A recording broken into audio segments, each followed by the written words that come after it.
প্রথমে আমি red কাউয়ের packet দুধ নিয়েছি, তার সঙ্গে গুঁড়ো দুধ অ্যাড করেছি।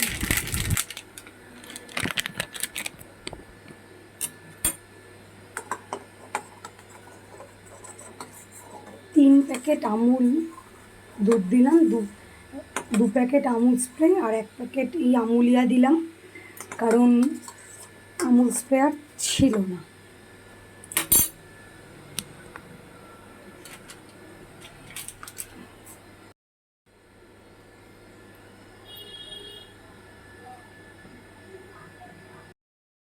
এখানে চিনিও অনেকটাই অ্যাড করেছি, ব্লেন্ড করে। তার সঙ্গে এই ম্যাঙ্গো ফ্লেভার হওয়ার জন্যে ম্যাঙ্গোটা ব্লেন্ড করে নিয়েছিলাম ভালোভাবে। ম্যাঙ্গোর মতো কালার হয়ে গেছে।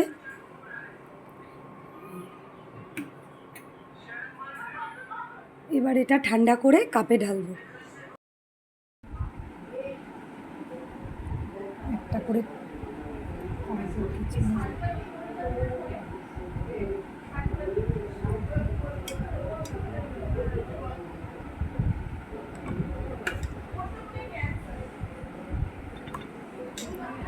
আর একটা মাঝে কাজু দিলাম, একটা কিচমিচ দিলাম।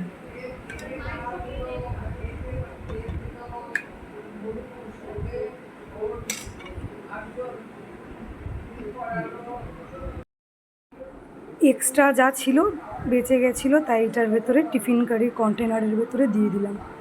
একটু ড্রাই ফ্রুটস দিয়ে দিলাম ওপরে।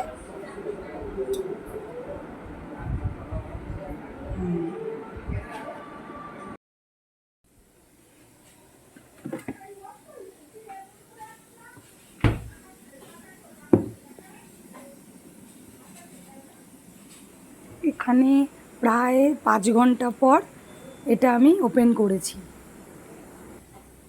Ice cream ready. কেমন হয়েছে? সুইট, ভালো, খুব ভালো হয়েছে। এরকম মাঝে মাঝে করে খাইয়ে বানিয়ে পাঠিয়ে দিও। ঠিক আছে।